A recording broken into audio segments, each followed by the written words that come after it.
Време има, но шансите дека нешто драстично ќе се промени во однос на цените безмалку нема. Плановите за подготовка на зимница ќе мора да се ревидираат и оваа година, бидејќи тие од лани се далеку повисоки. Па ја мислам поскапи со оваа година, да не беа поевтини малку. Да, секако. Повисоки се. Поскапи се. И тоа не со малку, со повеќе. Причина за ова се следниве. Зошто зеленчикот е поскап од лани? Климатските услови допринесуваат и младите избегаат пространство, нема кој да работи. Па негде баги повише. Слабо производуел, нема производачи многу. Кои производи со цените отскокнуваат? Моментално се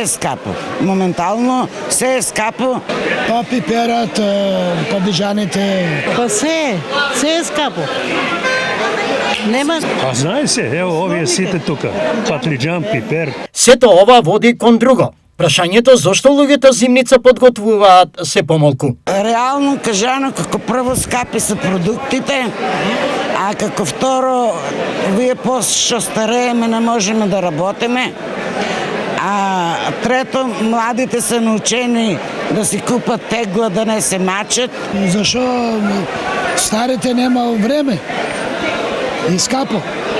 Да се направи поубаво. Ама скапо. Статистички зеленчикот за една година поскапал за драстични 63,3%, овошјето за 33,2%, а вкупниот годишен раст на цените на растителното земјоделско производство изнесува 39,9%. Земјоделците велат дека овие податоци ја покажуваат реалната слика во државата, односно дека сме увозно зависни и дека увозниците и дистрибутерите ги диктираат цените, како што се сега дискутабилни цените на ајварскиот пипер, бидејќи е основната компонента за оваа зимница.